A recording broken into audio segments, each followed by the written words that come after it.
président et à toute son équipe de la CCI pour m'avoir invité à venir rejoindre le soleil de votre région. Rassurez-vous, nous avions le même temps ce matin. Je voudrais bien sûr vous remercier à vous tous d'avoir consacré une partie de cette fin de journée à cette cérémonie de vœux et surtout donc à cette contribution autour de la transmission des savoirs à l'entreprise à travers le modèle du compagnonnage, puisque telle était la commande. Je voudrais aussi remercier la personne qui a fait ce carton d'invitation, parce que je trouve que c'est assez bien réussi, puisque la transmission, c'est vraiment un passage de relais. Reste bien sûr à savoir quel est ce relais, que signifie-t-il, et les deux mains que nous voyons, bien sûr, qu'est-ce qu'elles représentent? Est-ce que c'est un ancien, est-ce que c'est un jeune, est-ce que c'est bien plus complexe que ces trois premières idées? Et en arrière-plan, je crois que vous avez eu l'intelligence de marquer des mots, et plutôt que des mots, je dirais des valeurs, puisqu'on peut voir ce mot valeur, on peut voir le mot succès, je crois, formation, transmission. Donc c'est bien sûr autour de ces axes que je vais baser mon intervention. On vient de vous rappeler que cela fait à peu près une trentaine d'années que j'étudie en tant qu'historien dans le cadre de l'université, dans le cadre du CNRS et dans le cadre de recherche tout simplement l'univers du compagnonnage. Le compagnonnage, je ne vais pas trop m'y attarder, sinon ce serait trop long, mais c'est une association qui est née dans les derniers siècles du Moyen-Âge, donc c'est quelque chose de particulièrement important, intéressant, et c'est une institution qui a beaucoup consacré de temps et de réflexion sur cette notion de transmission du métier en associant des valeurs. Donc on va essayer ensemble d'y voir un peu plus clair à ce niveau. Et depuis quelques années, je participe avec une quarantaine de chercheurs d'une vingtaine de pays, issus de tous les horizons, de tous les aires culturelles de la planète. Et avec le CNRS et les éditions Albin Michel, il y a une encyclopédie qui est publiée depuis 2 ans, qui a une vocation très ambitieuse. Elle a un titre ambitieux, Les lieux de savoir. C'est un clin d'œil de lieu de mémoire qui avait été publié il y a quelque temps. Et on essaie d'inventorier à travers le monde, donc vous voyez que l'ambition est énorme, tous les lieux de savoir à disposition donc de l'humanité d'hier et bien sûr d'aujourd'hui. Alors mon premier mot et mon premier thème, c'est de nous interpeller, de nous arrêter un tout petit moment sur les évidences. Je crois que la première approche du mot transmission peut se résumer à travers 7 questions, mais qui paraissent évidentes, mais qui ne sont pas quant à leur réponse. Je crois que, quelle que soit notre situation, quelles que soient nos responsabilités, il faut d'abord se poser la première question, pourquoi dois-je transmettre et quoi dois-je transmettre? Vient ensuite un autre binôme, c'est à qui va-t-on transmettre et qui est capable de transmettre? Ça devient de plus en plus complexe. Arrive un troisième binôme, parce qu'il y a des moments pour la transmission, d'où le quand est-ce peut-on transmettre? Et encore plus difficile, c'est la manière de transmettre, donc comment transmettre? Et une septième question est apparue depuis quelque temps, on s'intéresse de plus en plus au lieu de savoir, donc au lieu de la transmission, d'où cette question de où transmettre. Pendant longtemps, le lieu de la transmission, du moins dans l'univers des métiers, c'était la boutique, puis l'atelier. Aujourd'hui, on va décliner, on va ajouter à ces mots, bien sûr, le terme d'entreprise. Mais il faut également associer l'école, l'université. Et depuis quelques décennies, oui, nous vivons une grande révolution, qui est la révolution numérique. Donc, il y a un lieu de savoir qui s'appelle donc Internet, pour faire simple. Et il ne faut pas oublier 2 autres lieux de savoir, parmi une liste qui n'est pas exhaustive. Ce sont les livres, fort heureusement. Et peut-être la chose la plus sacrée, c'est l'homme. L'homme est un lieu de savoir. Donc nous allons ensemble essayer de parcourir un peu tout ce champ avec des moments où l'on s'attardera un peu plus sur une de ces questions. Je vais débuter bien sûr par la première qui est assez facile. Il y a un consensus chez pas mal de personnes pour répondre à la question « Pourquoi va-t-on transmettre ?» Et c'est immédiatement la notion de disparition. Depuis que l'homme existe, depuis qu'il est organisé, depuis qu'il a des biens, depuis qu'il fabrique, eh bien il sait qu'il se doit de transmettre pour éviter la disparition de ce qu'il a construit, de ce qu'il a bâti. Ça ne suffit pas parce que les connaissances, la culture d'un métier, et plus tard la culture d'une administration, d'un corps, d'une entreprise, évoluent. Les techniques évoluent. La disparition, donc, elle est à double niveau. Il y a bien sûr l'homme qui disparaît, Attardons-nous sur le chantier des cathédrales. Que se passe-t-il lorsque l'architecte meurt? Est-ce que le chantier s'arrête? Bien sûr que non, puisque l'architecte n'est pas la condition sine qua non de l'activité du chantier. Il est majeur, il est fondamental, mais la transmission n'est pas liée à lui seul. Transposer ceci aux chefs d'entreprise aujourd'hui, et déjà nous pourrons faire des petits rapports, des petits rapprochements. Dans l'univers des métiers qui nous intéressent, on a longtemps parlé des secrets de métier. Et c'est vrai que les secrets de métier ont disparu, faute d'une transmission. Et la France est réputée à l'échelle mondiale, aujourd'hui encore et surtout en 2012, par deux mots qui sont connus partout où l'on se déplace, mais au-delà de la France, c'est le savoir-faire et c'est l'excellence. Et le savoir-faire et l'excellence sont des marqueurs d'une bonne transmission. Alors, nous sommes quand même assez dubitatifs. Si je voulais vous embêter, je vous demanderais à chacun, ou à certains d'entre vous, définissez-moi le concept de savoir. Personne n'est capable de définir le concept de savoir. Il y a quantité de définitions. Beaucoup de chercheurs, beaucoup d'observateurs, beaucoup de spécialistes aiment bien mettre en valeur trois déclinaisons autour de ce savoir. Première chose, on est mécaniquement obligé d'associer notre verbe au verbe savoir pour essayer d'être un peu plus concret. Le savoir, immédiatement, on l'associe, à juste titre, à une action intellectuelle. C'est le résultat d'une action intellectuelle. Mais ça ne suffit pas. Le savoir, c'est aussi et surtout, je crois que j'ai un problème avec mon pointeur, voilà, ça marche. Je sais le faire marcher. Donc le savoir-penser, ce n'est qu'une étape. Mais ce serait une erreur fondamentale de lier le savoir uniquement, exclusivement, à une notion intellectuelle.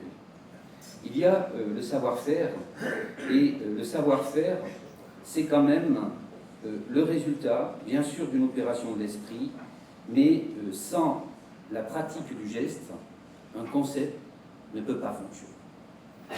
Et dans le compagnonnage, très tôt, dès le XIVe, XVe siècle, on s'aperçoit par des premiers textes, par des interrogatoires, par des procès-verbaux, qu'au-delà du savoir-penser, mais surtout du savoir-être, du savoir-faire, il y a le savoir-être, c'est-à-dire des comportements liés à son propre métier.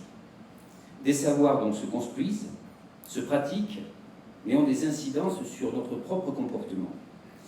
Il y a aussi donc ce binôme pensée-action que dans pas mal d'entreprises on réduit de manière un peu trop rapide à décision pratique. Ce n'est pas aussi simple que ça. Je voudrais vous mettre en garde contre des représentations qui sont très anachroniques, très passéistes, concernant le compagnonnage. Beaucoup de personnes, encore aujourd'hui, en 2012, associent le terme de compagnon à l'image que vous avez en ce moment sous les yeux. C'est-à-dire le compagnon, c'est le faiseur de chefs-d'œuvre, celui qui fait de la belle ouvrage. C'est le symbole de l'excellence. C'est vrai, mais ce que vous avez sous les yeux en ce moment, qui date du 19e siècle, c'est le résultat de milliers d'heures faites, réalisées en dehors du temps de travail. Des milliers d'heures consacrées, dédiées en dehors du temps du travail pour faire cet objet-là. Le chef-d'œuvre dans le compagnonnage, ce n'est qu'une virgule dans la longue phrase qu'est la vie du compagnon. Le chef-d'œuvre est là pour montrer que la transmission du métier est tellement pertinente, est tellement intéressante, subtile, presque complète, qu'elle me permet de réaliser un travail qui est destiné à prouver aux autres ce que je sais faire. Donc une transmission à un moment donné qui débouche sur un chef-d'œuvre, qui a une double vocation, montrer ma capacité et montrer aussi la mémoire, l'héritage du métier que je souhaite pratiquer. La seconde mise en garde que je voudrais vous faire au niveau du compagnonnage, c'est que encore aujourd'hui on conjugue le compagnonnage à l'imparfait. Les compagnons étaient des faiseurs de chefs-d'œuvre, les compagnons faisaient le Tour de France à pied, c'est ce que suggère l'autre image, avec un certain folklore. Ils marchaient, si on parlait de route tout à l'heure, effectivement, c'était des arpenteurs de route, des grands chemineurs, et dans leur havre-sac, dans ce qu'ils appelaient la malle à 4 nœuds, ils mettaient ce qui était le plus cher pour eux, non pas les habits, mais vous le devinez, les outils. Donc ils voyageaient avec quelque chose d'essentiel, le marqueur de leur métier, les outils. Alors cette image-là, ces deux images-là, elles sont associées au 19e siècle. Au XIXe siècle, il y a presque 200 000 compagnons en France, ce qui est énorme. C'est un mouvement qui encadre le monde ouvrier.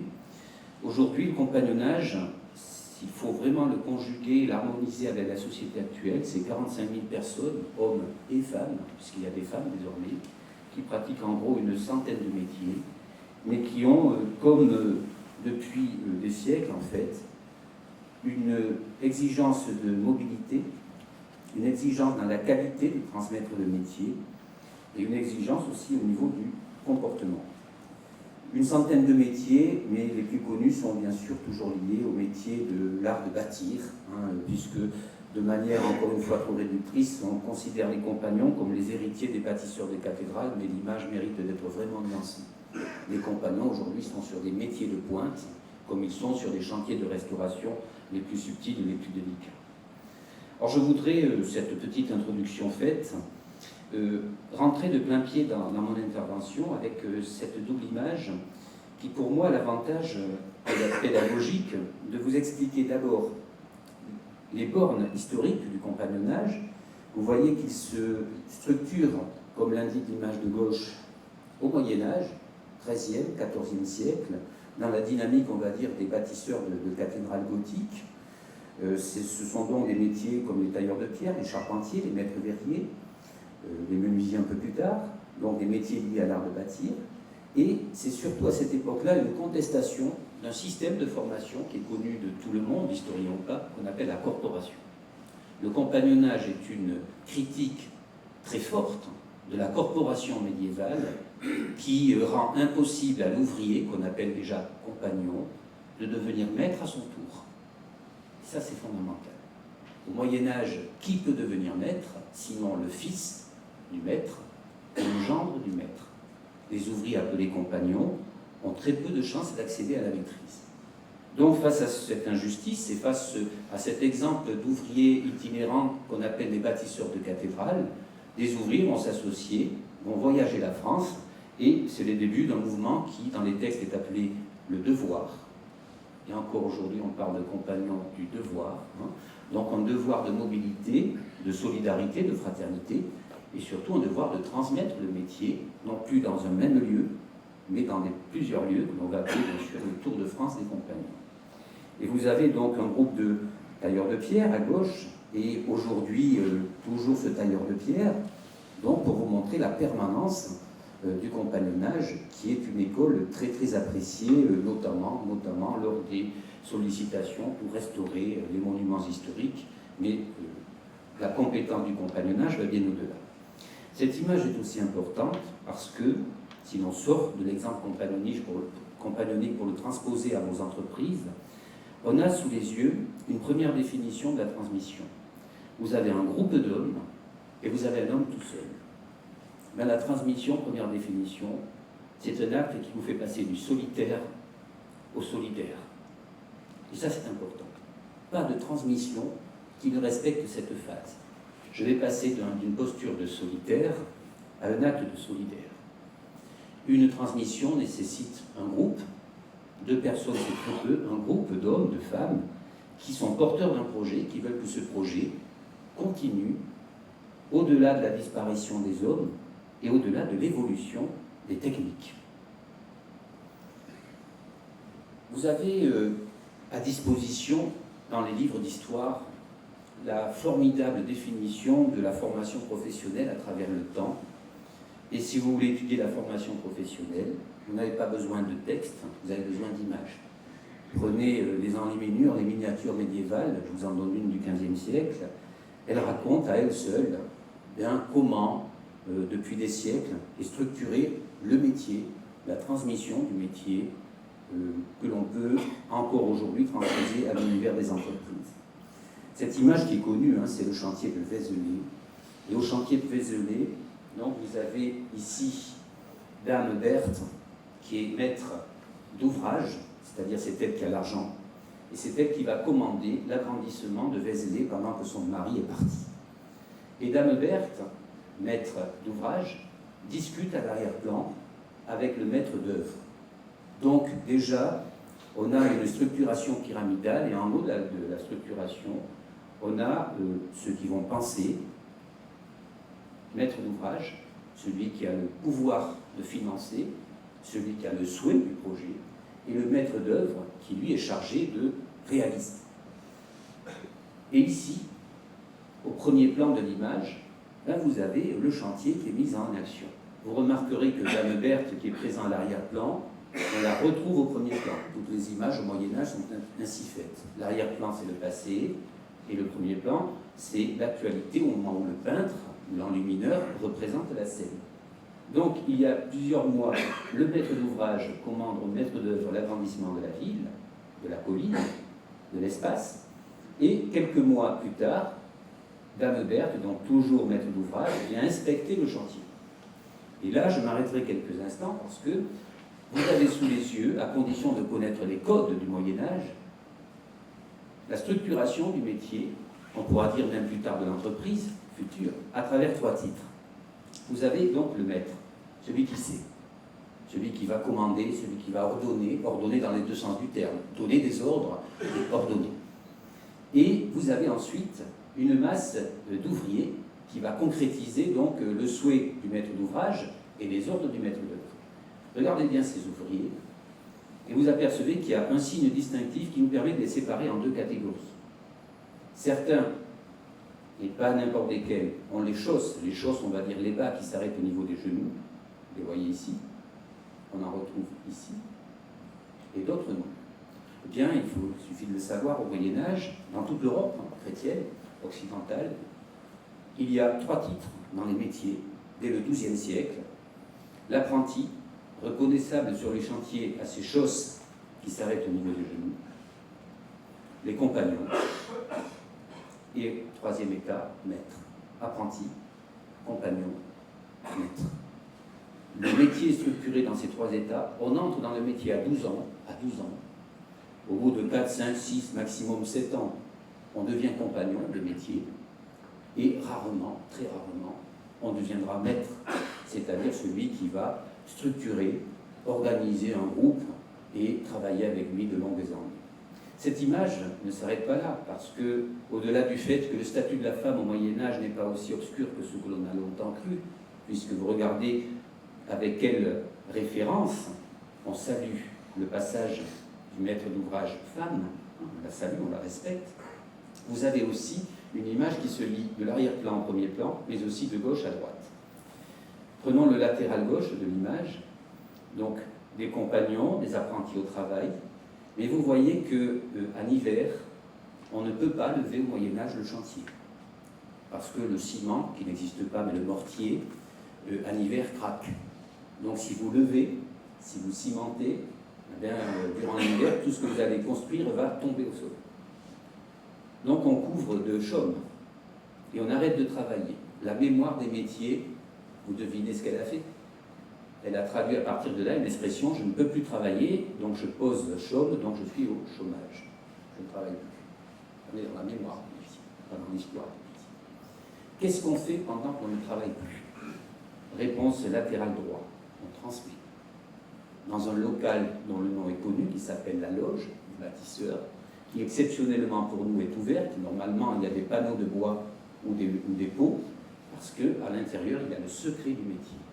Et le secret ne doit pas être transmis à n'importe qui. Et vous voyez comme par hasard qu'il y a celui qui sait, le compagnon, et 2 autres qui veulent savoir, qui sont des apprentis.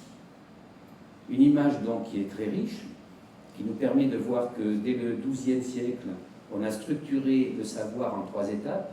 L'apprenti, celui qui veut savoir, le compagnon, celui qui est capable de, et le maître, qui est le propriétaire d'une masse financière et d'un quantitatif d'hommes pour concrétiser en fait le projet. Alors, ces images-là, bien sûr, elles nous amènent directement à évoquer que signifie transmettre chez les compagnons. Et je m'empresse de vous dire que ce que j'essaie de vous traduire au niveau du compagnonnage, j'ai bien sûr voulu vous le transmettre dans un esprit de transfert au milieu de l'entreprise. Ce que l'on va voir dans le compagnonnage, on peut, de manière plus ou moins fidèle ou plus ou moins fine, essayer de voir si c'est possible de le mettre en place ou pas dans l'entreprise. Mais le premier point qui me semble essentiel, c'est que depuis sa structuration, le compagnonnage est bâti sur un mot essentiel qui est la confiance accordée aux jeunes. Pas de transmission s'il n'y a pas au départ une confiance. Et il y a une parole d'un sage qui est très célèbre, la parole du moins. Si tu veux obtenir la confiance de quelqu'un, commence par lui donner la tienne. C'est intéressant comme phrase. Si tu veux obtenir la confiance de quelqu'un, d'abord, accorde-lui la tienne. C'est le b.a.-ba de la transmission. S'il n'y a pas un climat propice à la transmission, eh bien celle-ci, c'est l'échec assuré, ou du moins un aspect superficiel, très rapidement acté. On se pose de plus en plus dans les grandes entreprises.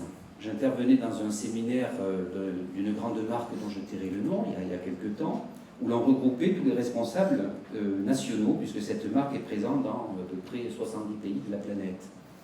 Et on me demandait d'expliquer à ces cadres supérieurs, entre guillemets, comment créer un climat dans l'entreprise favorable, propice à la bonne transmission, mais lié bien sûr à des termes que vous connaissez mieux que moi, tels que la performance ou l'efficience. C'est-à-dire comment être humaniste dans son intention, très bon, très performant dans la transmission, et bien sûr performant au niveau de la rentabilité de la chose. Bien, le premier point que peut nous expliquer le compagnonnage depuis des siècles, parce qu'il est bon de constater qu'une institution qui est présente sur la scène française depuis plus de 8 siècles, elle doit être quand même assez solide pour traverser cette époque-là. Traverser 8 siècles, ça signifie avoir un potentiel, une capacité de s'adapter à la société et de traverser les crises, sinon les révolutions, voire les guerres, pour être encore présent en 2012. Mais le premier point, beaucoup de choses se jouent dès que l'on intègre le nouveau venu dans l'entreprise. Dès le premier jour. Quand quelqu'un rentre dans votre entreprise, qu'elle soit petite, qu'elle soit moyenne, qu'elle soit grande, gigantesque, peu importe, il y a une nécessité de réfléchir et de mettre en place un protocole sur l'intégration de l'arrivée. Alors, comment ça se passe chez les compagnons? Depuis des siècles, même si les costumes ont changé, même si le cadre immobilier a changé, cette cérémonie se pratique, c'est-à-dire dès le premier jour, le jeune qui rentre dans un métier compagnonique est invité à lire à haute voix le règlement intérieur du siège compagnonique et du métier. On lit à haute voix, c'est-à-dire on s'approprie devant les autres la règle qui encadre le fonctionnement de la maison compagnonique et l'esprit du métier. C'est important parce que, au-delà de la lecture à haute voix, le jeune est invité à discuter, à dialoguer, à poser ses premières questions. De là à supposer que transmettre, c'est d'abord transmettre un esprit, il faut se mettre d'accord sur la notion d'esprit. Quel est l'esprit d'entreprise? Quel est l'esprit du compagnonnage? Non. Qu'est-ce que c'est l'esprit dans la transmission? Il y a une phrase qui est, elle aussi, très connue, dont traduction mal connue. Et cette phrase très connue, puisqu'elle est de Paul Valéry, je vous la laisse à l'écran, mais elle est assez importante, surtout à l'ère numérique. La véritable tradition du métier n'est pas de refaire ce que d'autres ont déjà fait, mais de rechercher l'esprit qui a fait ces choses et qui surtout permettrait d'en faire d'autres en d'autres temps. Je dis que c'est une définition très intelligente du danger qui s'appelle en informatique le copier-coller, qui est le danger qui nous rogne et qui nous tue de plus en plus. En informatique, mais aussi en culture d'entreprise. Est-ce qu'on va copier ce que fait l'autre et le coller à un petit cadre qui est le nôtre? Non, c'est l'esprit qui a fait ces choses à un moment donné et qui permet d'en faire d'autres tout aussi belles, mais dans une autre dynamique. Transmettre un esprit, certes, alors qu'est-ce que c'est transmettre un métier? Première chose, nous le savons tous, transmettre un métier, qu'il soit du secteur primaire, du secteur secondaire et du secteur tertiaire et tertiaire supérieur, ce n'est pas uniquement transmettre des techniques. Si vous considérez que la transmission d'un métier, c'est la transmission de gestes techniques, c'est très fragmentaire. Pour des points que l'on a évoqués tout à l'heure, la disparition des hommes, la disparition des techniques, Mais je crois que ce que nous montrent les compagnonnages au niveau des observateurs, c'est que la transmission d'un métier, la transmission d'un esprit d'entreprise ou autre, est liée à la transmission des valeurs. Alors, là aussi, le mot valeur, on pourrait en disserter, on pourrait discuter des heures et des heures. Vous êtes dans une culture, vous, chef d'entreprise, où à côté de valeur, étymologiquement, n'oubliez jamais le verbe qui est associé à valeur, qui est le verbe évaluer. Quand on cherche à évaluer, n'oubliez jamais que c'est d'abord, étymologiquement, mesurer la valeur des choses que l'on fabrique, des hommes qui la fabriquent, de l'esprit, du corps qui la fabrique. Mais cette valeur, dans le compagnonnage, elle n'a de sens, et c'est là qui est important, qu'à travers sa matérialisation dans un acte, dans un geste.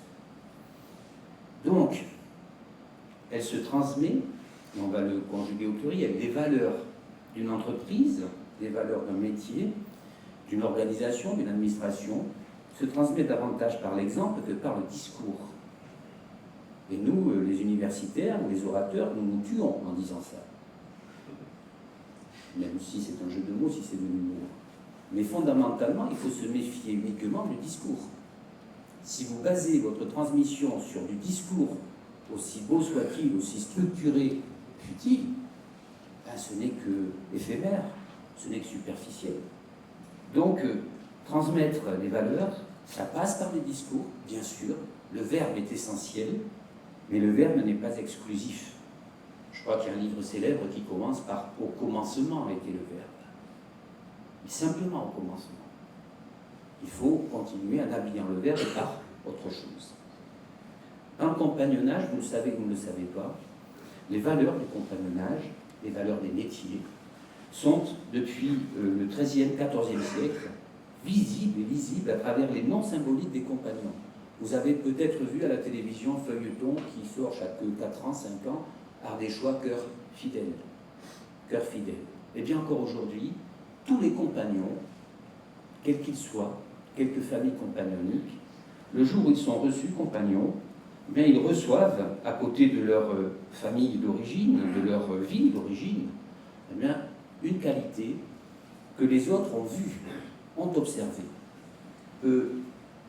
Si on réfléchit bien, dans vos propres entreprises, il y a quelque chose de similaire, mais peut-être un peu moins noble, qui est le surnom.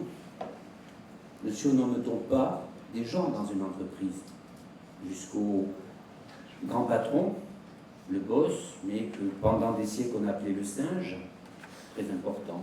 Les compagnons encore aujourd'hui emploient ce mot, le singe, jusqu'au jeune que longtemps on appelait le lapin. Mais dans vos propres entreprises, vous avez inventé, là aussi, toute une symbolique pour qualifier, quoi donc, non pas la qualité de l'individu, peut-être le défaut, souvent le défaut, ce qui est une déviation du surnom en fait, mais c'est un marqueur, un signe distinctif des individus qui composent l'entreprise. Je passe sur les noms que vous avez, mais ils ne sont pas gratuits ces noms. Honnêteté, tolérance, vertu, droiture, franchise, fidélité, patience. Là, ce sont des mots, des qualificatifs que l'on peut glisser sur la transmission. Pas de transmission sans patience. Si vous êtes un impatient, si vous êtes un rapide, ben vous n'êtes pas un bon passeur, vous n'êtes pas un bon transmetteur. Le paradigme du compagnonnage, il est très simple. Il part du principe que le métier n'est pas une fin en soi. Quand vous demandez à quelqu'un pourquoi fais-tu ce métier, on est surpris des réponses. On est parfois pour gagner ma vie, tout simplement. Je vous rappelle qu'il y a un très beau texte, très ancien, qui est relatif au chantier des cathédrales. Vous avez un passant qui circule sur les chantiers qui rencontre 3 compagnons, tailleurs de pierre. Au premier, il dit « Que fais-tu » Et le compagnon tailleur de pierre lui dit « Tu vois bien, je suis tailleur de pierre, je taille la pierre. » Le second, à la même question « Que fais-tu » Mais il répond « Je gagne ma vie. » Et le troisième, vous savez ce qu'il répond ? « Je construis une cathédrale. » Lui, il a reçu une bonne transmission du métier. C'est-à-dire, il se place dans un projet. La notion de projet est aujourd'hui fondamentale. Mais cette image-là, et la phrase surtout, en découvrant son métier, l'homme se découvre lui-même. Est-ce que nous prenons le temps, lorsque nous engageons quelqu'un dans l'entreprise, dans le métier, dans notre petite boutique ou dans notre très grande boîte, de mesurer, c'est-à-dire d'évaluer, de regarder les valeurs du jeune qui rentre chez nous et de voir en lui, de deviner en lui le potentiel des capacités qui résident chez cet individu et qui ne demandent ou qui demandent qu'à être développées. L'enjeu majeur du compagnonnage, c'est de dire en formant à travers un métier, c'est l'individu que je forme lui-même. On dépasse le savoir-faire, on passe au savoir-être. Ma dernière partie, qui va durer quelques minutes encore, est consacrée à la reconnaissance du compagnonnage par l'UNESCO. Vous le savez, ça s'est passé le 26 novembre 2010, date historique pour les hôteliers restaurateurs 3 étoiles, puisque le même jour, l'art de la table à la française est reconnu comme patrimoine culturel immatériel. Mais le même jour, le compagnonnage est inscrit sur la liste du patrimoine culturel immatériel de l'humanité. Lorsqu'on regarde le texte de l'UNESCO, on s'aperçoit que l'UNESCO, vous savez que pour être inscrit sur la liste du patrimoine culturel immatériel, ce sont des années de labeur, des dossiers complexes, énormes à monter.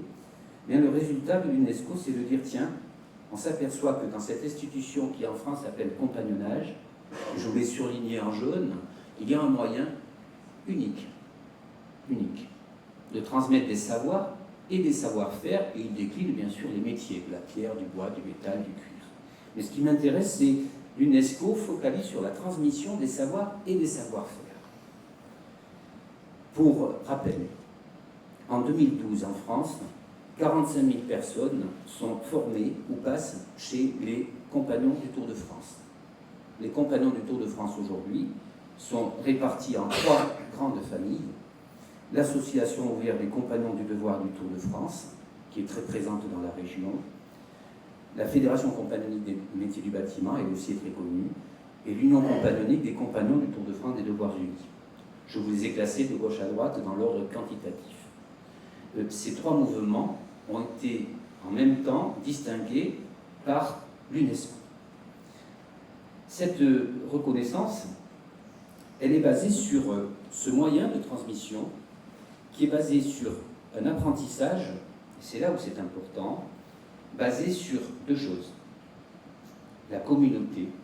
On ne peut pas vivre le compagnonnage si l'on a une mentalité de solitaire. Il y a une communauté qui vous encadre, qui vous forme, qui vous transforme à la rigueur, mais chaque jour vécu au sein du compagnonnage, vous rentrez le soir au siège, vous dormez au siège et vous apprenez au siège. Et dans ce compagnonnage-là, il y a surtout quelque chose d'important qui est cette transmission entre l'ancien. L'ancien, ce n'est pas quelqu'un qui a 70 ans, c'est quelqu'un qui a peut-être 40 ans, 50 ans, quelqu'un qui a une expérience et qui veut déjà faire profiter, qui veut transmettre à un plus jeune. Donc l'UNESCO est en train de signaler que le compagnonnage l'intéresse parce qu'il y a une vie communautaire qui dépasse le seul horaire de la journée, puisqu'on se retrouve le soir dans le siège compagnonique, et un apprentissage très important qui s'adapte à l'évolution des environnements sociaux. Si vous fossilisez votre transmission, elle est morte. Si vous décidez que voilà, c'est ça qu'il faut transmettre, et pendant 20 ans, vous restez sur cette posture, vous avez tout faux.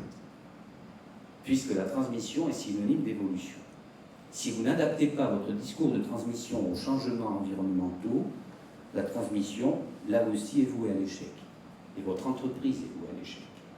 Donc on ne transmet pas des gestes, car ils vont évoluer, ils vont mourir. On va transmettre des valeurs que l'on veut associer à sa propre entreprise.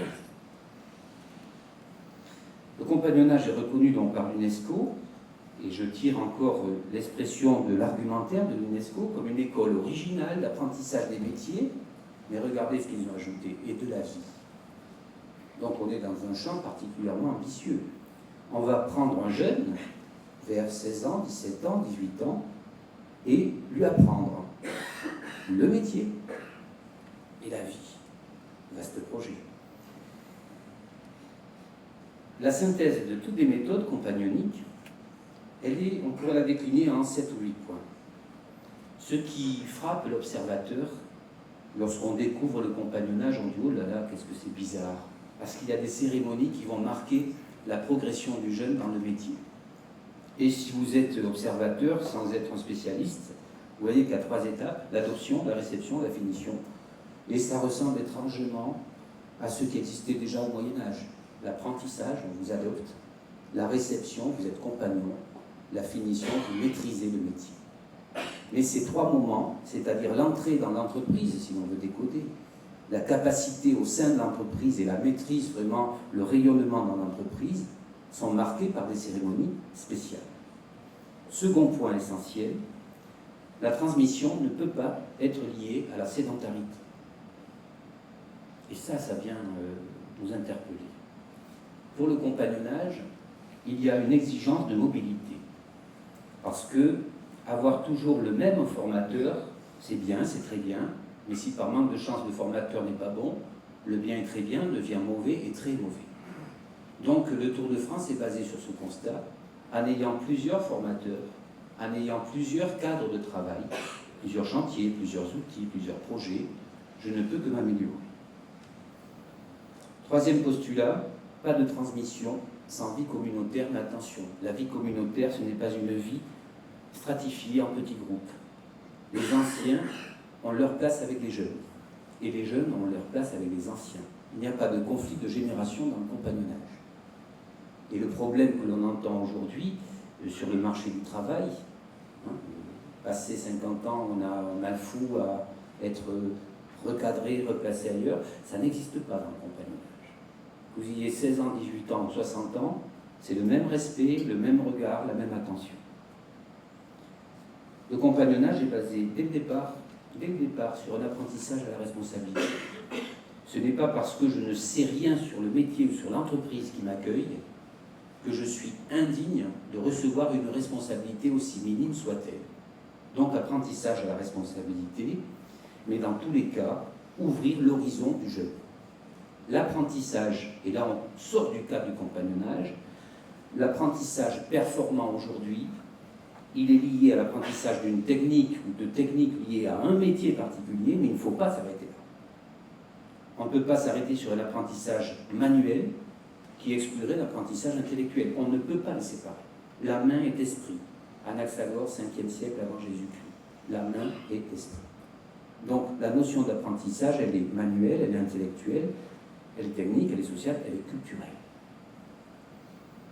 Ce qui n'existe pas au sein de l'entreprise, c'est qu'on demande à un moment donné à l'homme de métier de prouver qu'il est un homme de métier.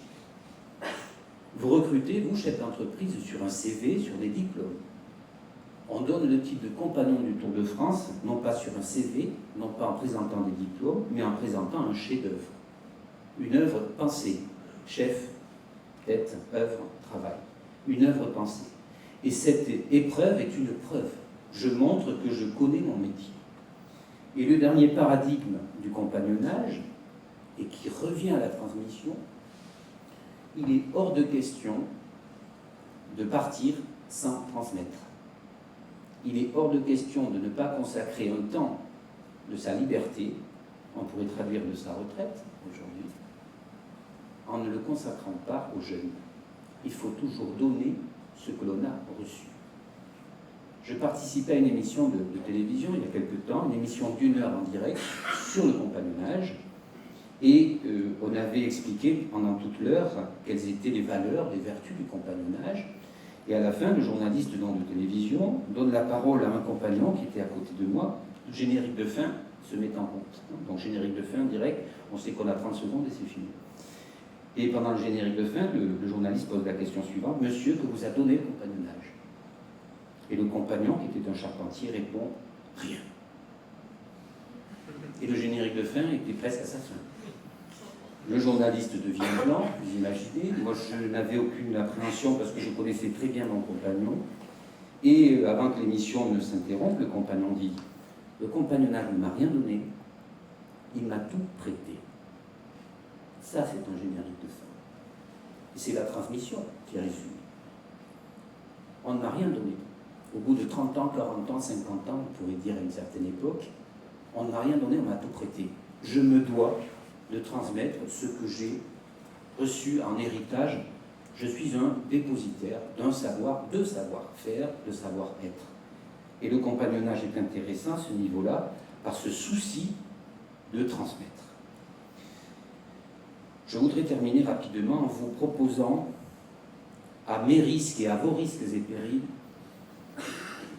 une sorte de parallèle entre ce que nous savons sur le compagnonnage et ce que nous pourrions interpeller au niveau de l'entreprise.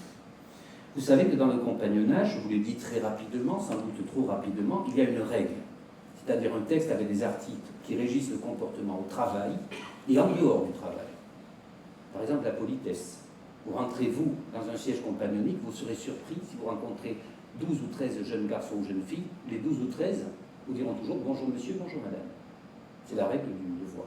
Être poli, être courtois, être bien habillé, propre sur soi, respectueux des outils, de l'atelier, de l'entreprise, etc., etc. Et essayer de se perfectionner dans la connaissance du métier. Dans l'entreprise, est-ce qu'il y a une règle?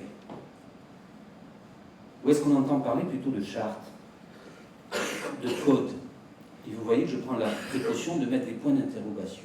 Est-ce qu'il est utile ou pas de mettre en parallèle la règle des compagnons? Méfiez-vous du mot règle. Si vous le considérez comme quelque chose de carcan, une prison, c'est faux. La règle permet de se libérer, de s'épanouir. Que peut proposer l'entreprise? Doit-elle le proposer? Est-ce utile? Est-ce inutile? La vie communautaire dans le compagnonnage, elle est immédiate. Le jeune est immergé dans une maison où il y a 60, 70, parfois un peu plus, jeunes gens, mais des jeunes gens qui ont parfois 60, 70 ans. Et au cours du repas, kumpanis, c'est le partage du pain, le pain matériel que l'on mange, mais le pain du savoir que l'on partage. Au cours du repas, jeunes et anciens discutent du métier. Qu'est-ce qu'on a dans l'entreprise? Oh, bien sûr, on peut dire, il faut mettre en place une culture d'entreprise. Dans le compagnonnage, celui qui est dépositaire, c'est-à-dire celui qui va apprendre aux jeunes est qualifié d'expert, mais parce que, et surtout, c'est un expert. C'est-à-dire, lui, à un moment donné, a été à votre place. Vous, le jeune, qui êtes en train d'être instruit. Il n'y a pas d'expert sans être passé par votre statut. C'est un expert qui vous transmet son savoir. Dans l'entreprise, on va employer le terme de formateur, de cadre, point de suspension. L'alternance dans le compagnonnage, on l'a vu avec l'image du Moyen-Âge, c'est pendant l'hiver, je travaille dans la loge des bâtisseurs, je transmets. Dans l'entreprise, les saisons n'existent plus, ne rythment plus, sauf quelques rares exceptions, mais ce ne sont pas les saisons qui conditionnent la vie d'une entreprise. L'alternance, elle se joue entre un aspect de théorie et de pratique. Et moi qui représente le ministère de l'Éducation nationale, je sais très bien quel procès nous pouvons faire au sujet de la théorie diffusée dans notre propre ministère. Ils n'ont rien appris à l'école, ils n'ont rien appris au collège, ils n'ont rien appris au lycée. Heureusement que nous, chefs d'entreprise, on est là pour les former. C'est réducteur ce que je dis. Le compagnonnage propose depuis le XIIIe siècle une formation-transmission basée sur le Tour de France. Et là, c'est beaucoup plus sérieux parce que l'entreprise, du moins certaines entreprises, proposent une mobilité qui n'est pas forcément basée sur le Tour de France, certainement pas, mais une mobilité déjà, un mouvement, un déplacement au sein de l'entreprise. Je vous rappelle que le premier compagnon qui fait son tour, on l'appelle le touriste. Le premier touriste, c'est celui qui part d'un point, qui voyage pour revenir, plus riche que ce qu'il n'était grâce au voyage. Donc la mobilité, l'entreprise le sait très bien, n'a pas besoin de compagnonnage, c'est un vecteur de perfectionnement, à condition que cette mobilité soit orientée. Monsieur le Président, tout à l'heure, parlait de navires, de bateaux. Je vous rappelle pour mémoire que le terme de gouvernance et de pilotage, que nous entendons partout, sont empruntés au vocabulaire de la marine. Gouverner, piloter, c'est un vocabulaire de la marine. Ça suppose qu'il y a un cap, qu'il y a un équipage et qu'il y a un capitaine pour orienter. Le chef-d'œuvre du compagnonnage, quel est son équivalent dans l'entreprise? Comment on prouve sa capacité? Par la vie quotidienne dans l'entreprise, c'est vrai. Et institutionnellement, nous jouons sur quoi? Sur les certifications, sur les diplômes, sur la VAE, etc., etc. Et une chose que vous ignorez, et c'est tout à fait normal, dans le compagnonnage pendant des siècles, lorsqu'un compagnon cesse de travailler pour son compagnonnage, pour des raisons de santé, d'âge, il est remercié. Vous avez entendu ce mot, et il est remercié, mais étymologiquement. C'est-à-dire, la communauté se réunit, lui offre, à l'époque on lui offrait une gourde, puisque le compagnon voyageait à pied, une très belle gourde, un diplôme de remerciement, et la société compagnonique lui disait merci pour tout ce que tu as fait. Mais attention, le compagnon remerciait aussi sa société pour tout ce qu'elle y avait appris. L'entreprise, c'est pour vous détendre. Hein. On a deux entrées, mais il y en a d'autres. Le remerciement, étymologiquement, dans la culture d'entreprise, quand on est remercié, c'est qu'on est licencié. Mais le mot licence a une origine étymologique aussi. Et est-ce qu'au moment du départ à la retraite, à part le pot de départ à la retraite, est-ce qu'il y a autre chose où ça se rime au pot? C'est-à-dire, bon, c'est terminé, à partir d'aujourd'hui, vous n'existez plus officiellement dans l'entreprise. Or, le compagnon remercié, il va donner des cours du soir chez les compagnons, auprès des jeunes. Le cadre de l'entreprise, que va-t-il faire? Je n'en sais rien, ce n'est pas mon rôle. Pendant longtemps, on a réduit de manière tout à fait stupide le compagnonnage à un modèle pour demain. Traduction, c'est pour les manuels. Et je parle, moi, en tant que professeur, il fut un temps où j'étais jeune professeur dans les collèges, et quand un élève travaillait très bien et qu'il voulait passer un CAP, la majorité de mes collègues, j'ai dit, pas question, tu es trop bon pour aller dans la voie professionnelle. Vous avez entendu ça? Quelle erreur, sinon quelle horreur. Ne commettons pas le même piège en regardant le compagnonnage. La main est esprit. Je vous l'ai dit tout à l'heure, Anaxagore, 5e siècle. Ces deux mains que vous avez là, ce n'est qu'un aspect de la transmission. C'est le savoir-faire, mais il y a un savoir-penser, et il y a un savoir-être qui nous permettent de lire autrement ces mains d'un maître de métier. Et aujourd'hui, moi je suis surpris, c'est un jeu de mots bien sûr, le compagnonnage est un modèle pour demain. Et on a bien quitté les deux mains du manuel. Je serais sans arrêt sur les routes de l'Europe si je répondais oui à chaque sollicitation pour parler du compagnonnage. Et ce qui me surprend aujourd'hui, ce sont les grands groupes, mais vraiment les grands groupes, les très grands groupes, qui nous sollicitent et qui nous interpellent pour parler de cette institution compagnonique qu'ils semblent découvrir. J'arrive à ma conclusion, parce que je serai trop long. Nous pouvons, j'oserais dire, nous devons réfléchir à la notion de cadre. Qu'est-ce que c'est un cadre? Et aussi, qu'est-ce que c'est un cadre pour transmettre et pour former? Quand on dit cadre, on a bien sûr cette image-là. Et fondamentalement, la notion de cadre est empruntée à ceci. Parce qu'au départ, le cadre, pour le peintre, il a cette vocation de fixer les limites de son travail. Moi, peintre, j'ai cette toile et il y a un cadre. Ma mission, mon projet d'artiste, il est là-dedans et il y a des limites. Donc, le cadre, transposez ça dans votre quotidien, il est là pour borner l'activité des acteurs. Pendant longtemps, c'était le but du cadre. Il contrôlait, il fixait les limites, il bornait. Donc, un cadre délimite un espace de travail et un espace de contrôle. Et comme par hasard, dans le langage populaire, qui est très intéressant, lorsqu'un ouvrier, lorsqu'un employé, lorsqu'un agent dans mon entreprise sort du cadre, bien, il faut le recadrer. Il faut recadrer les acteurs. Traduction, il a dépassé les limites. Il n'a plus eu conscience de l'espace qui borde son activité et sa mission. Et plus tard apparaissent les lettres de cadrage. C'est l'histoire du management à une époque. Et fort heureusement, on a quitté cet esprit-là, mais qui est intéressant parce qu'il a un aspect positif à un moment donné. Il a un aspect positif. Aujourd'hui, lorsqu'on rédige, nous, les décideurs, les managers, les responsables d'entreprise, lorsqu'on veut donner une mission, là on ne parle pas de lettre de cadrage, pardon. On parle de lettre de mission. Et il est bien plus intéressant d'esquisser et d'expliquer une mission plutôt qu'un cadrage. Parce que la mission enveloppe plusieurs postures. Alors j'en arrive à ma conclusion. Pas de bonne transmission qui ne transmette une bonne posture. J'ai débuté par cette question autour de la transmission.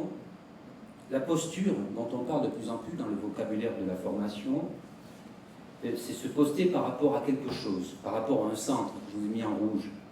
Je ne sais pas si vous voyez, oui, on voit mieux les mots que je me les vois dans l'écran. On se positionne par rapport à quoi? quel que soit mon statut dans l'entreprise, hein, chef d'entreprise, comme jeune rentrant dans l'entreprise, comme jeune cadre ou ancien cadre, peu importe, je me positionne par rapport à moi-même. D'abord, nous sommes tous quelque part des égocentriques. Et émerge, alors là, vous allez décliner de droite à gauche ou de gauche à droite, peu importe, il n'y a pas de sens. Mais on va se positionner par rapport au métier, par rapport au projet, par rapport au formateur, par rapport à une équipe, par rapport à des valeurs. Ben, c'est tout ça, la transmission. La posture, elle n'est pas liée à un petit cercle, elle est liée à tous ces cercles. C'est très complexe, une posture, une bonne posture. Quel est le but de la transmission? Eh bien, le but d'une transmission, c'est d'abord d'éviter qu'un membre de l'entreprise soit en mauvaise posture.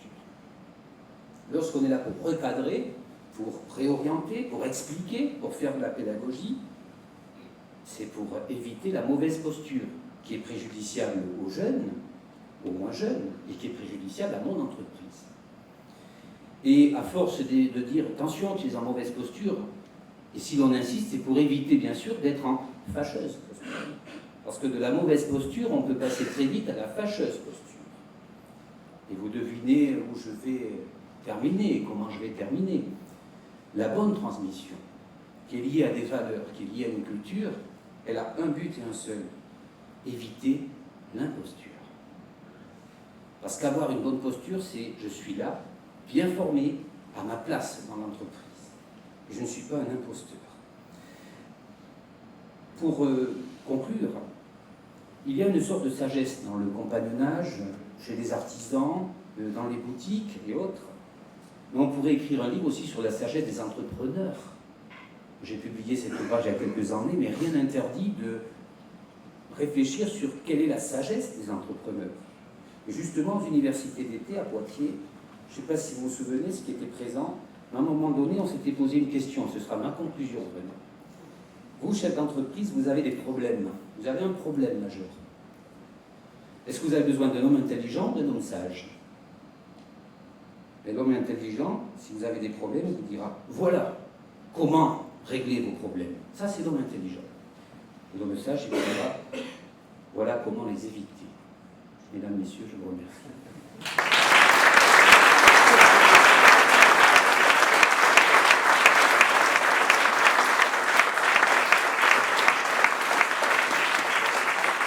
Merci, professeur, pour la richesse du discours. Monsieur le directeur, bravo. Si vous en êtes d'accord, on se prête toujours à un jeu de questions-réponses. Et donc, s'il y a quelques questions dans la salle, on ne va pas trop déborder dans le temps, mais je pense qu'il est important et intéressant peut-être. Je commencerai toujours la première qui est un peu compliquée. Vous avez beaucoup parlé d'apprentissage. En France, il y a 200 000 apprentis. En Allemagne, il y en a 1,2 million. Quelle est votre position sur le sujet et pensez-vous que nous devrions développer ce domaine? En posant la question, vous avez bien sûr donné la réponse. Bien sûr qu'il faut développer, bien sûr que la France est un des mauvais élèves au niveau de la scène européenne, au niveau de l'apprentissage, et depuis des années, sinon des décennies. Nous travaillons actuellement avec les différentes sociétés compagnonniques et certains ministères. Donc ce sont des réunions très centralisées sur Paris, sur une valorisation par le langue compagnonique de la notion d'apprentissage, en mettant l'apprentissage comme cause nationale, grande cause nationale. Sur l'apprentissage, énormément d'acteurs sont à se remettre en question. Nous, au premier rang, l'éducation nationale, les institutions, qu'elles soient, vous, les CCI, vous, les entreprises, nous sommes tous perfectibles sur le chantier d'apprentissage. Vous avez vu qu'à travers le compagnonnage, la notion de voyage est intéressante. Allons voir dans d'autres pays, vous avez cité l'Allemagne, moi j'aime bien aussi citer le Québec, le Canada et notamment le Québec. Et on est frappé de voir d'abord la plus-value qui est accordé au métier, excusez-moi, dit manuel, j'insiste sur le dit, parce qu'un métier manuel pour moi n'existe pas, c'est un métier manuel et intellectuel. Nous avons en France un énorme retard à rattraper qui est lié à des représentations sur quantité de métiers qualifiés de manuels. C'est pour ça que j'insiste chaque fois sur les métiers dits manuels.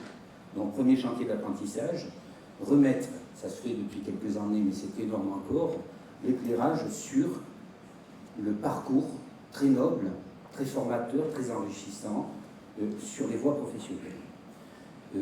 On parle de chômage aujourd'hui, et vous le savez, c'est surtout pas vous que je vais l'expliquer, mais la voie professionnelle, c'est une voie qui est porteuse de moins de chômage que des voies dites intellectuelles. Vous savez, quand on fait du vieux français, quand on étudie le Moyen-Âge, il y a des belles phrases et des mots qui sont importants. Pas d'architecture noble, si architecte ignoble, qui a donné le mot ignoble. La noblesse d'un métier peut rendre d'autres métiers non nobles, ignobles. Et pendant longtemps, je crois que notre société française a eu le tort de stratifier certains corps de métiers. Les métiers intellectuels, les métiers manuels. Je reste dans la notion d'apprentissage, on est au cœur de la problématique. Maintenant, l'apprentissage aujourd'hui, quelque part fondamentalement lié à la transmission, c'est un projet global, mais qui doit s'adapter à chaque cas. La difficulté, elle est là. C'est-à-dire qu'il faut une approche multiscalaire, il faut un cadre national, juridique, et il faut une certaine souplesse pour l'adapter à chaque cas. Mais il faut d'abord et surtout, non pas valoriser, je n'aime pas ça parce que ça signifierait que ça a été dévalorisé, non. Il faut mettre l'éclairage sur la beauté, la noblesse du terme d'apprentissage, quel qu'il soit.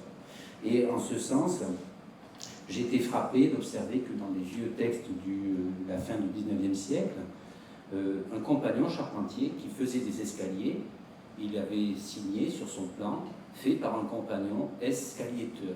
Mais il avait mis S comme docteur S, lettre. Erreur sans doute, pourquoi pas, mais bon. Quelque part, c'est cette reconnaissance-là aussi qu'il faut arriver à monter et à mettre en lumière. Toute voie de formation, tout apprentissage, quel que soit le métier, doit avoir un socle commun. Nous, dans notre ministère de l'Éducation nationale, on parle beaucoup de socle commun, de connaissances et de compétences. Mais au moins, considérer qu'un élève qui veut apprendre un métier à la fin de la classe de troisième dans telle ou telle voie, c'est son droit le plus absolu. C'est son droit le plus absolu. Mais le chantier est énorme. Énorme. Donc il faut rester, j'aime bien cette phrase, modeste dans son ambition et ambitieux dans sa modestie. C'est ce cadre étroit qui est le nôtre. Oui, j'ai une question aussi. Vous avez parlé des savoirs, du savoir-être, du savoir-penser, du savoir-faire. On a parlé beaucoup du savoir-faire. Enfin, vous avez parlé, on vous a écouté avec intérêt. Qu'est-ce que vous pensez de l'opposition qui nous apparaît quelquefois entre le savoir-faire et le faire savoir? Est-ce qu'il y a un risque pour le savoir-faire? Très bonne question. Les compagnons ont souvent été accusés d'être experts dans le savoir-faire et de très mauvais communicants, donc très mauvais dans le faire savoir. Et ils nous répondent toujours que s'ils communiquaient énormément, leur siège serait dans l'incapacité d'accueillir les jeunes, puisque passer 5-6 000 jeunes par an, le compagnonnage ne peut pas absorber, de par ses structures, ces jeunes-là. Ça, c'est une réponse de bas étage, en fait. Aujourd'hui, nous sommes dans une société où la communication est essentielle. Essentielle. Donc, lorsqu'on a un savoir-faire, d'abord, il faut se poser la question, est-il utile de le faire savoir? Question tellement évidente qu'on l'occulte. La réponse, 99% des cas, sera oui, il faut le faire savoir. À qui? Comment? Quand? Avec qui? Ce sont ces questions qu'il faut décliner. Il n'y a pas de réponse générale, mais le faire savoir est obligatoire. Je n'ai jamais vu autant de colloques consacrés à la transmission des savoirs aujourd'hui.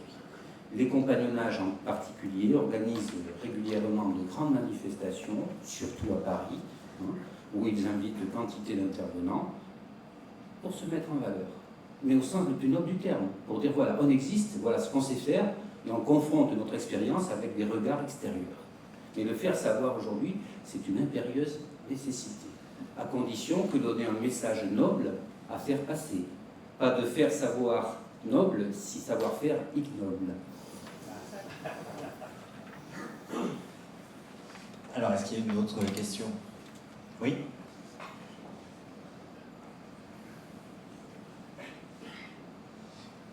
Un grand enjeu aussi pour notre territoire, pour nos entreprises, c'est l'innovation, la recherche, le développement. Est-ce que le compagnonnage a des leçons à nous donner dans ce domaine-là également?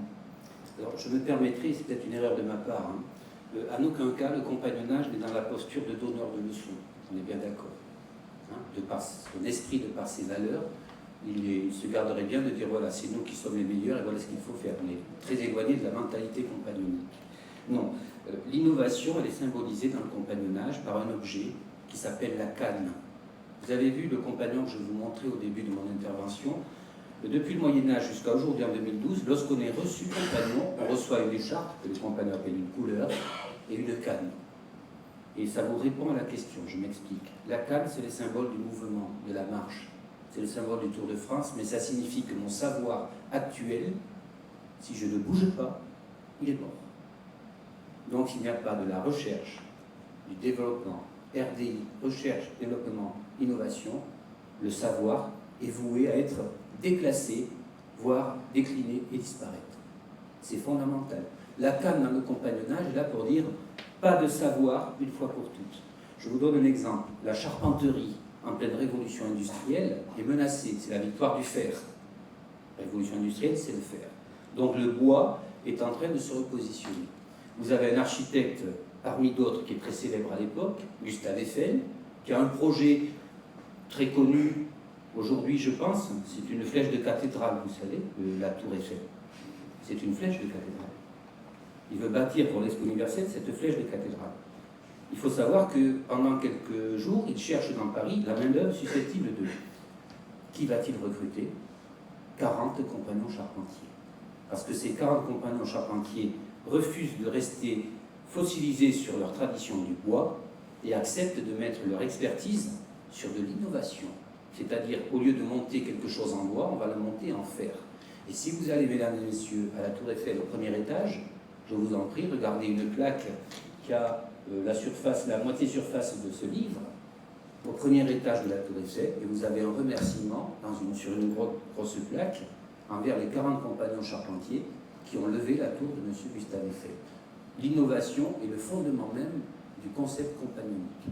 Si je suis campé sur des positions et que je considère que ces positions sont éternelles, c'est perdu. La canne, c'est ce symbole-là. Être toujours en marche, être en dynamique, être à l'écoute de adopter, adapter. Si le compagnonnage qui est né au XIIIe siècle est présent aujourd'hui, c'est justement par sa capacité d'innover et de s'adapter.